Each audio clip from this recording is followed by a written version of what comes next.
Je m'appelle Gilgamesh. Je suis le roi d'Uruk. Je suis né d'un père mortel et d'une mère déesse. Je suis fort et courageux, mais je suis aussi arrogant et brutal. Je terrorise mes sujets, qui se plaignent aux dieux. Les dieux décident de créer un compagnon pour moi, afin de m'apaiser. Ils créent Enkidu, un homme sauvage qui vit dans la nature. Enkidu est un guerrier redoutable, mais il est également sensible et juste. Enkidu et moi nous rencontrons lors d'un combat, et nous devenons rapidement amis. Nous partons ensemble à l'aventure et nous accomplissons de nombreux exploits. Nous combattons le monstre Umbaba, nous descendons au pays des morts pour retrouver l'âme d'Enkidu et nous construisons les murailles d'Uruk. Mais Enkidu meurt et je suis inconsolable. Je me rends compte de la fragilité de l'existence humaine et je pars à la recherche de l'immortalité. Je rencontre Utnapishtim, un homme qui a survécu au déluge. Utnapishtim me raconte l'histoire du déluge et il me dit que l'immortalité est impossible à atteindre. Je finis par accepter la mort et je retourne à Uruk. Je deviens un roi sage et juste et je règne sur mon peuple pendant de nombreuses années.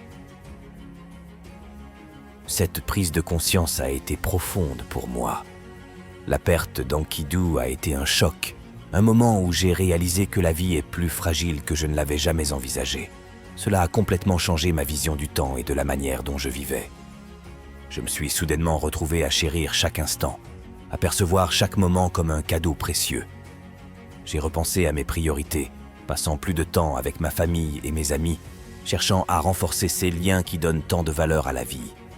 J'ai aussi eu cette soif de nouvelles expériences, une curiosité qui m'a poussé à explorer la poésie, la musique, des choses que j'avais toujours négligées auparavant.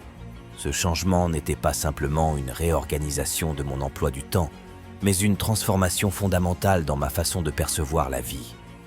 C'était comme si j'avais décidé de saisir chaque opportunité, chaque moment, avec une gratitude profonde pour leur existence. C'était une compréhension que la vie est précieuse, souvent éphémère, et que chaque instant mérite d'être vécu avec intention et appréciation.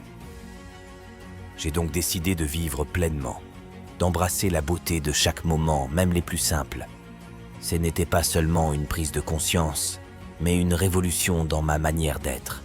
C'était accepter la fragilité de la vie tout en la célébrant, un équilibre délicat entre la réalité de sa nature éphémère et la gratitude pour chaque instant précieux offert.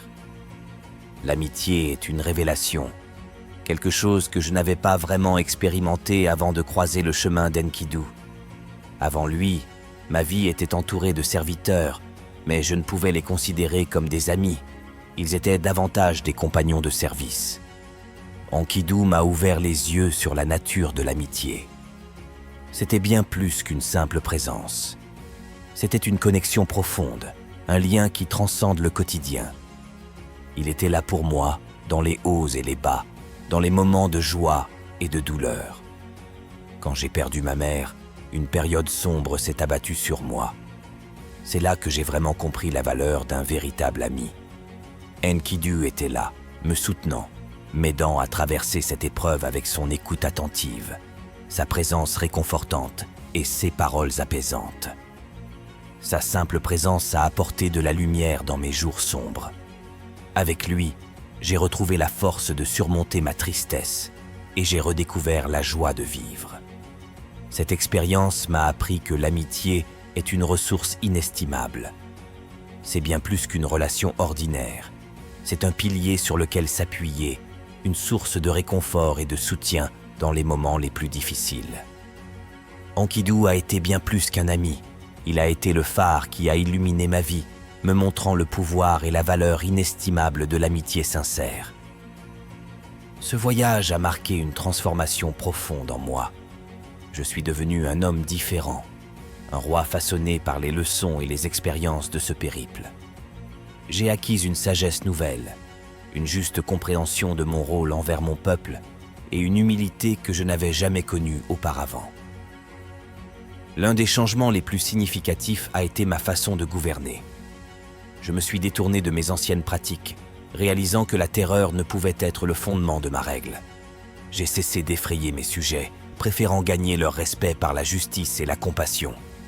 J'ai ouvert les portes de mon palais à leurs plaintes, écoutant attentivement leurs préoccupations et m'efforçant de les aider dans la mesure du possible. Cette nouvelle approche de gouvernance est le fruit de ma transformation intérieure. J'ai compris que le pouvoir n'est pas synonyme d'invincibilité, mais plutôt d'une responsabilité envers ceux que l'on guide. Je me suis efforcé d'être plus juste, plus empathique et plus proche de mon peuple, reconnaissant que mon rôle ne se limitait pas à régner, mais aussi à servir et à améliorer la vie de ceux qui dépendent de ma direction. Ce voyage m'a révélé une nouvelle dimension de leadership, une manière plus authentique et plus respectueuse de gouverner. Cela a changé ma perspective sur la royauté, m'amenant à adopter une approche plus humaine, guidée par la compréhension, la compassion et l'humilité. Je suis devenu un roi différent, un homme qui voit sa grandeur non pas dans sa domination, mais dans sa capacité à agir pour le bien-être de son peuple. Je suis content d'avoir vécu cette aventure, même si elle a été difficile. Elle m'a permis de grandir et de mûrir. Je suis devenu un homme meilleur et je suis prêt à assumer mes responsabilités de roi.